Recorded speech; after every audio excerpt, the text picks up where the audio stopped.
boa noite para você que estava ligado aí no Datena. Estamos no ar com Band Cidade e o assunto do dia.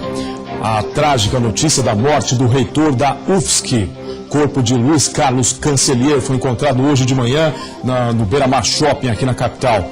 Ele era investigado por supostos desvios na instituição. Notícia trágica, inclusive um bilhete foi encontrado pela polícia. Nele o reitor explica os motivos que levaram a esse ato extremo. Vamos falar também dos extremos do clima no fim de semana. Teve chuva de granizo, olha aí as imagens. Chuva de granizo no oeste catarinense. Chapecó foi uma das cidades mais atingidas. E do granizo para a ressaca, que voltou a castigar o litoral catarinense. Veja essa imagem aí que mostra o avanço do mar, cada vez mais se aproximando, né, ali do asfalto que pode ceder aí no sul da ilha. E tem ainda uma reportagem que mostra o incentivo ao uso de bike. A Prefeitura da capital quer resgatar um projeto de estações aí para o aluguel de bicicletas. Será que vai funcionar dessa vez? A gente mostra os detalhes daqui a pouquinho, porque hoje é segunda-feira, 2 de outubro de 2017. Bem-vindo ao Band Cidade, que já está no ar.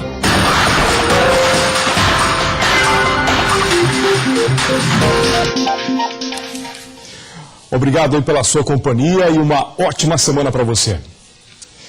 Pois é, a gente começa com a notícia trágica aqui na capital, o assunto mais comentado durante todo o dia e que está todo mundo ainda tentando digerir essa informação. O reitor afastado da Universidade Federal de Santa Catarina, Luiz Carlos Cancellier, foi encontrado morto na manhã desta segunda-feira no Beira-Mar Shopping, aqui na capital. Em nota, a assessoria do shopping disse que por volta das 10h30 da manhã, um homem cometeu suicídio caindo do vão central. Ele se jogou da escada no piso L4. A investigação sobre a morte do reitor ficará a cargo da primeira delegacia de polícia da capital. Em nota, a universidade lamentou a morte do reitor e afirmou que as pró-reitorias e secretarias da administração central paralisaram as atividades. Cancellier, de 59 anos, estava afastado da instituição por determinação judicial. Ele e outras 6 pessoas foram presas no dia 14 de setembro e liberadas no dia seguinte. O grupo é investigado na Operação Ouvidos Moucos, da Polícia Federal, que apura desvio de recursos em cursos de educação à distância, EAD, oferecidos pelo programa Universidade Aberta no Brasil. Pois é, e o velório do reitor Cancellier acontece nesse momento no hall aí da UFSC. O repórter Lucas Miranda esteve agora há pouco lá. Acontece desde as 5 da tarde aqui no hall da reitoria da UFSC o velório de Luiz Carlos Cancellier de Olivo, reitor da universidade que cometeu suicídio na manhã dessa segunda-feira no shopping em Florianópolis. Segundo informações, ele havia deixado um bilhete em que dizia: "Minha morte foi decretada no dia de minha prisão". Segundo familiares e amigos, ele passava por depressão desde o dia que foi preso, no dia 14 de setembro. Segundo informações, ele teria a chance de vir até a UFSC no próximo dia 5, quinta-feira, através de uma decisão judicial, em que poderia participar de uma banca examinadora de pós-graduação em Direito. Aqui na universidade, as bandeiras estão a meio mastro e todas as atividades administrativas estão suspensas desde as 11 da manhã. O luto oficial decretado é de 3 dias e, nesse período, a maioria das aulas estão suspensas. O sepultamento de Luiz Carlos Cancellier de Olivo acontece amanhã às 4 horas da tarde no cemitério Jardim da Paz, na capital. Olha, uma notícia que pegou todo mundo realmente de surpresa, um fato que a gente não tem o que comentar, a não ser a lamentar e a respeitar a dor da família. Sobre as acusações que pesam sobre o professor, reitor Cancellier, a Justiça há de se pronunciar futuramente sobre o resultado dessas operações, apurações e investigações. Nesse momento, o nosso respeito à dor e o luto dessa família. Vamos falar dos extremos do clima do fim de semana. Teve chuva, teve sol de quase 30 e tantos graus, teve granizo, teve ressaca. Bom, em Chapecó, muitas pessoas aguardam ajuda para consertar as residências após a chuva de granizo. Acompanhe. Nesta loja de materiais de construção no bairro Refap, local mais atingido pela chuva de granizo, as vendas aumentaram 30%. O estoque de lonas e brasilites já esgotou e mais de 25 clientes estão na fila de espera para adquirir os materiais para cobrir as residências. Olha, foi uma procura bastante grande, inclusive o estoque que nós tínhamos nas primeiras horas da manhã já foi e a gente precisou no caso recorrer ao nosso CD, que é na outra loja no centro, porque o que nós tinha foi tudo. Foi uma busca incessante, infelizmente foi grande o prejuízo que deu aqui no bairro. Dona Celce reservou os materiais de construção ainda na noite do domingo, mas só conseguiu receber hoje à tarde. Agora, ela e a família estão fazendo uma força-tarefa para reconstruir o telhado que ficou totalmente destruído. Vamos fazer faxina, mas graças a Deus, né, tá mais tranquilo hoje. O susto foi grande, né? Eu achei que não fosse tanto. A chuva de granizo durou aproximadamente 15 minutos. Ela veio acompanhada de ventos fortes, que atingiram mais de 100 km por hora. Foram registrados prejuízos em 500 residências, além de árvores caídas e estruturas danificadas. Essa empresa, no bairro Alvorada, teve o telhado totalmente destruído com a força do vento. Na agricultura, no município de Mondaí, no extremo oeste catarinense, um raio matou 18 vacas que estavam próximas da propriedade. O prejuízo é de aproximadamente R$100 mil. Em Chapecó, moradores, Defesa Civil e o Corpo de Bombeiros estão contabilizando os prejuízos. É um prejuízo, porque meu irmão tinha, emprestamos dele os brasilites até que botemos de novo. Compramos, porque daí, se a gente não ganha, tem que comprar, porque talvez que a prefeitura ajude um pouquinho, mas não se sabe também. Triste a situação dessas famílias que estão tendo que hoje começar a semana reconstruindo aí suas casas danificadas aí pelo granizo. Daqui a pouco a gente vai falar no Giro de Notícias sobre a ressaca que atingiu novamente as praias, né, aqui da capital.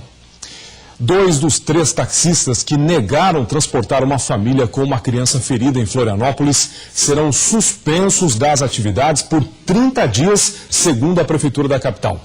A decisão ainda não foi publicada em diário oficial do município. No dia 19 de setembro, eles se recusaram a levar a família que procurou o serviço no ponto do Hospital Florianópolis. O motivo, segundo o casal, é que eles haviam chegado ao local de Uber. Aí os taxistas não gostaram.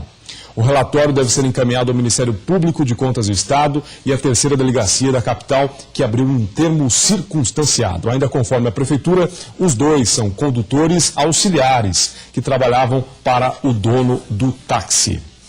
Olha, negar atendimento por uma mãe com um filho doente, né, passando mal, é um crime, né? Ainda bem que a Justiça, no caso a Prefeitura, suspendeu esses maus taxistas aí, né? A Polícia Rodoviária Federal flagrou entre sábado e domingo 424 veículos, isso mesmo, 424 veículos acima da velocidade nas rodovias de Santa Catarina. Olha só essa imagem. De acordo aí com a PRF, esse Porsche chegou a trafegar a 175 km/h e a SUV aí do lado a 174 em um trecho com velocidade máxima de 110 km/h na BR-101, segundo o radar fotográfico. Esse outro flagrante, ó, 161 e o outro 153. Aí a gente se pergunta, né, por que tantas tragédias nas rodovias? Tá aí, ó, o resultado é esse, excesso de velocidade, muitas vezes terminam em tragédia. A seguir tem Lucas Miranda com os gols dos times catarinenses do final de semana. Agora são 6 horas e 58 minutos. A rede vai chacoalhar no próximo bloco. Fique com a gente.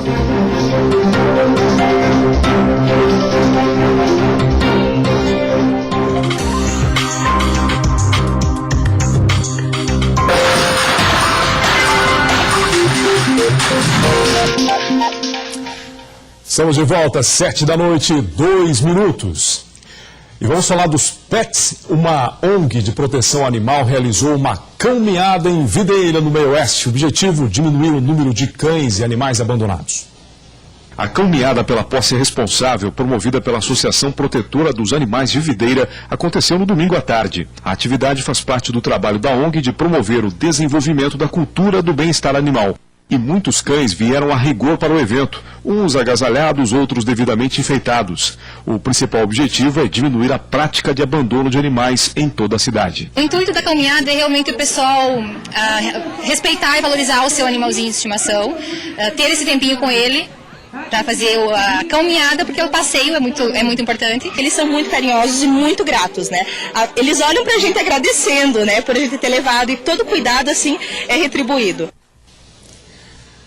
Bom, os servidores da Prefeitura de Joinville, no norte catarinense, entraram em greve na manhã desta segunda-feira. A semana começou com greve na maior cidade do estado. Assunto do nosso Giro de Notícias. Conforme o Sindicato dos Trabalhadores, a greve é por tempo indeterminado. Ainda não há informações do número de adesões ao movimento. Uma audiência entre o prefeito e o sindicato está agendada para a tarde de amanhã. Uma jovem de 21 anos morreu em um acidente na SC 114 em Painel, na Serra Catarinense. O carro que ela conduzia saiu da pista, capotou e caiu em uma ribanceira. O acidente ocorreu em uma reta e a pista estava molhada. Uma reunião ontem em Florianópolis, no Morro das Pedras, onde o asfalto corre o risco de ceder, definiu algumas ações para evitar o avanço do mar. Além do asfalto, há o risco de postes de energia caírem em função da erosão no solo. Já a adutora da Casan, que passa embaixo do acostamento da via, também está sendo monitorado pela A animação mostra o avanço do mar e os danos provocados.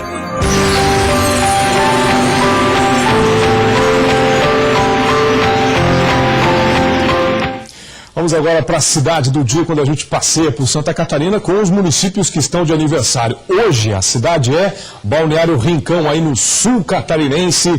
A cidade aí que é cercada pelas belezas naturais, possui 13 quilômetros de orla marítima e 6 lagoas de água doce. A população aí de Balneário Rincão é de cerca de 12 mil habitantes. Na alta temporada a população chega a 150 mil. O município foi criado oficialmente como distrito de Sara em 15 de julho de 99. A cidade completou 14 anos. É uma jovem cidade, Balneário Rincão. Parabéns aí pelo aniversário. Bom, sobre a morte do professor Cancelier, nós recebemos agora a nota da OAB, a Ordem dos Advogados de Santa Catarina, que se pronunciou sobre a morte do reitor. Diz a nota, é chegada a hora da sociedade brasileira e da comunidade jurídica debaterem seriamente a forma espetacular e midiática como são realizadas as prisões provisórias no Brasil, antes sequer de ouvida, né? Antes dos envolvidos aí serem ouvidos. Que dirá a sua defesa? Reputações construídas duramente ao longo de anos de trabalho e sacrifício podem ser completamente destruídas numa única manchete de jornal. Diz a nota ainda, para pessoas inocentes, o prejuízo é irreparável. Cabe-lhes a vergonha, a dor, o sentimento de injustiça. O peso destes sentimentos pode ser insuportável, como o que aconteceu aí com o professor Cancelier. Bom, vamos adiante. Hoje é segunda-feira, é hora de falar de futebol aqui no Band Cidade. O Lucas Miranda, direto aí da nossa redação, já conectados para falar aí, para trazer as informações dos times catarinenses. Boa noite, Lucas, tudo bem? Boa noite, Moacir, tudo certo? Boa noite para você que assiste o Band Cidade. Pois é, fim de semana de muito futebol. A gente já começa falando sobre a Chapecoense na Série A, que foi até o São Januário no sábado e arrancou um pontinho de lá com um gol meio sem querer, olha só. Wellington procurou Madison, que deu o cruzamento para o argentino Andrés Rios abrir o placar. Foi o primeiro gol do centroavante com a camisa do Vasco. Com categoria, Matheus Vital cruzou e Jean cabeceou para fora. No recuo de Breno, Martim deu de presente para Arthur. O meia deu passe para o Wellington Paulista, que chutou todo torto, quase gol de empate. O Vasco só não ampliou no início do segundo tempo com o Nenê, porque o meia chutou direto em vez de servir Matheus Vital, que estava entrando na área. Em seguida, Pikachu cruzou, Nenê escorou para o meio e Andrés Rios perdeu um gol inacreditável. A Chape começou a pressionar. Reinaldo soltou uma bomba de longe. A bola ainda bateu na trave. Pouco depois, o lateral recebeu e empatou o jogo com esse golaço de cobertura. Pois é, o Reinaldo admitiu depois em entrevista que realmente foi sem querer o gol. Ele queria cruzar, mas acabou botando para dentro. E os que importa, a rodada que vem, Chapecoense pega o Botafogo fora de casa. E na ressacada, quase 8 mil pessoas nesse domingo foram assistir o Leão, mas todo mundo foi surpreendido pela força do lanterna da competição, Atlético Goianiense. Quase 8 mil torcedores foram à ressacada para apoiar o Leão da Ilha. O Atlético Goianiense foi quem começou assustando nesse chute de Andrigo, que, para sorte azurra, parou na trave. O Avaí respondeu nessa subida de alemão. O Dragão exigiu reflexo de Douglas Friedrich num cabeceio de Luiz Fernando. Os goianos chegaram ao primeiro gol após essa falta de capa dentro da área. Pênalti. Luiz Fernando bateu e fez 1-0 para os visitantes. 4 minutos depois, Walter arriscou da entrada da área e fez um golaço. 2-0 Atlético. E aí, depois disso, o Avaí abusou de perder gols. Foram 2 chances claríssimas com Williams. Teve ainda esse lance com Marquinhos Santos. E o Anjo Loiro recebeu o cartão amarelo por ter colocado a mão na bola. Fim de partida na ressacada. Avaí de volta para o Z4. 0, Atlético Goianiense 2. Pois é, tem que se destacar também que teve um pênalti não marcado para o Avaí, mas mesmo assim não era o dia do Leão, não jogou aquela bola que a gente estava acostumado a ver jogar. Vamos ver como é que ficou a classificação com esses resultados. Agora a gente não tem mais nenhum catarinense aí na primeira página da tabela, infelizmente, né? A Chapecoense caiu os 2 pontos, antes estava ali na nona posição, não conseguiu manter. E agora a gente continua ali com Corinthians, né, isolado na liderança, Santos, Grêmio, Palmeiras, Cruzeiro, mas o que interessa pra gente é quem tá mais aí na segunda página, que são os nossos times catarinenses. Chapecoense com 32 pontos, agora 12ª posição, e o Avaí em 17º. Entrou mais uma vez na zona de rebaixamento, infelizmente, o Leão. 30 pontos agora tem, e agora precisa pedalar aí, vai receber o Vasco em casa na próxima quarta-feira para tentar reverter essa situação. Vamos torcer para os nossos times catarinenses reagirem e se livrarem logo dessa zona de rebaixamento. Agora a gente fala de Série B, porque o Figueirense foi o único time catarinense que conseguiu vencer nessa rodada e venceu ali com um pênalti meio polêmico. O Paraná chegou no Scarpelli com 7 jogos de invencibilidade, sendo que 5 foram vitórias consecutivas. E os visitantes começaram com tudo nesse lance de Gabriel Dias, que parou nas mãos de Saulo. O Furacão do Estreito, para desespero dos paranistas, teve essa penalidade anotada pelo árbitro, uma disputa entre Patrick e a zaga paranaense. Hernan cobrou e fez 1-0 Figueira. Antônio no segundo tempo ainda tentou, mas o goleiro Richard fez a defesa com a ponta dos dedos. Renatinho mandou no travessão. Aqui, quase que Nicolas Careca faz o dele, após a bola desviar em Maidana. Outra boa defesa de Richard. E ficou nisso. Figueirense 1, Paraná 0. Pois é, o Enem não tinha nada a ver com isso, fez o gol de pênalti e deu essa vitória importantíssima para o Figueira. E agora a gente fala do Criciúma, que conseguiu um empate 0-0 lá contra o Guarani, muita chuva, como não teve gols, 0-0. A gente não tem gols para mostrar, mas a gente tem a classificação da Série B para mostrar como é que está aí para você agora a situação dos nossos times catarinenses. Por enquanto, o Criciúma ainda está ali na primeira página. Em oitavo, 39 pontos, só que ainda com muitas dificuldades para conseguir chegar nesse G4 que tem Internacional, América, Paraná e Vila Nova. Já a situação do Figueirense melhorou um pouco, subiu 2 posições e agora está na 15ª posição, ainda muito perto da zona de rebaixamento, apenas a 1 ponto ali do 17º colocado, que é o Luverdense e é o próximo adversário do Figueira, do jogo que acontece sábado, enquanto o Criciúma enfrenta o Londrina também sábado, só que aí o jogo é dentro de casa no Heriberto Wilson. Lembrando também, viu, Moacir, que Ercílio Luz e Concórdia são os novos times que estão na elite do futebol catarinense. Eles vão participar aí no ano que vem do Catarinense Série A. Sejam bem-vindos, né, as 2 equipes aí, né, Lucas? Agora, o meu amigo Bill aqui tá muito triste, viu, rapaz? Tá chorando aqui. Ah, imagino. Mas acontece, né? Futebol, com certeza vai ter chance aí a Avaí para reverter toda essa situação na próxima rodada contra o Vasco. Valeu, Lucas. Um abraço. Valeu, até mais. Tchau. Vamos lá, a seguir, a partir de janeiro, os adeptos aí do pedal aqui na capital vão poder contar aí com estações exclusivas e um serviço de locação de bicicletas. É projeto, a gente vai mostrar já os detalhes depois, o intervalo. Vamos pegar a bike e circular por aí. Já voltamos.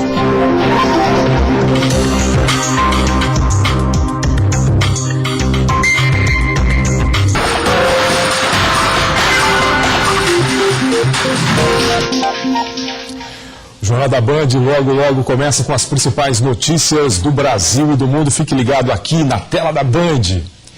Olha, acabo de receber, nesse momento da comunicação do governo do estado, a nota também sobre o falecimento do reitor da UFSC. O governo do estado lamenta o falecimento do reitor da Universidade Federal de Santa Catarina, Luiz Carlos Cancelier. ocorrido na manhã dessa segunda-feira, e manifesta solidariedade à família e aos amigos do reitor e a toda a comunidade da Universidade Catarinense. O governo do estado decretou luto oficial de 3 dias a partir desta segunda-feira. Portanto, está aí a nota também do governo do estado de pesar pelo falecimento do reitor da UFSC, encontrado morto hoje de manhã no Beira-Mar Shopping, na capital. Bom, vamos mudar de assunto e, a partir de janeiro, os adeptos ao pedal vão poder fazer trajetos maiores, como Ilha e Continente, por exemplo. A Prefeitura promete melhorias, além da criação de estações exclusivas e um serviço de locação de bicicletas. Vamos ver. Com o trânsito cada vez mais intenso e lento na capital, nunca foi tão importante incentivar o uso de transporte alternativo. Mas quem escolhe a bicicleta como opção enfrenta muitas dificuldades. Paulo convive diariamente com a falta de estrutura nas ciclovias. Deveria ser uma ciclovia um pouco mais larga e que ela contornasse o Morro da Cruz, né? Fizesse um circuito. E também que tivesse na cidade um ponto onde você pudesse deixar a sua bicicleta e pudesse ir ao trabalho. Seu Luiz Carlos aderiu à bicicleta há 5 anos. Com mais ciclofaixas, ele diz que poderia fazer percursos mais longos. O senhor iria mais longe? Tranquilamente. Pedalar é bom, é salutar, né? As reclamações dos ciclistas na capital são parecidas e fazem todo o sentido. Faltam principalmente ciclovias e ligação entre elas. Muita gente não consegue fazer trechos simples, como ir de casa até o trabalho usando bicicleta. Mas, segundo a Prefeitura da capital, isso deve mudar. É que melhorias e a ampliação de ciclovias estão previstas para o ano que vem, além da implantação de um sistema de bicicletas compartilhadas, que vai permitir ao usuário retirar e entregar as bicicletas em estações exclusivas. A ideia do compartilhamento da bicicleta, nós iniciamos pela região do centro, né, e principalmente uma interface com a Beira-Mar do Continente e a região de Coqueiros. É um projeto piloto, nós iniciaremos com essas estações para posteriormente a gente ampliar as demais regiões da cidade. Alguns pontos devem ser instalados em locais estratégicos para permitir a integração com o transporte coletivo. A ideia é nós colocarmos o mais próximo possível dos terminais de integração, até numa tarifa inferior ao valor do transporte coletivo, para que posteriormente o usuário possa também, de uma forma conjugada, trabalhar com o transporte coletivo. O edital deve ser lançado em 30 dias. A expectativa é que o serviço seja oferecido a partir de janeiro do ano que vem. Bom, a promessa é essa, janeiro do ano que vem, porque hoje as ciclovias de Florianópolis, tirando a Beira-Mar, não ligam nada a lugar nenhum. Aliás, quem anda de bicicleta hoje corre até risco aqui na capital, risco de vida, né? Porque é um perigo. Simplesmente a ciclovia, em alguns trechos, ela não existe, obriga o ciclista a invadir a pista de rolamento e aí pode ocorrer um acidente, né? Vamos torcer para que a cidade finalmente acorde para essa realidade. E ponto final. O Band Cidade de hoje fica por aqui. Obrigado aí pela sua audiência. Fique agora com o Jornal da Band. Espero você amanhã, 10 para 7. Até lá.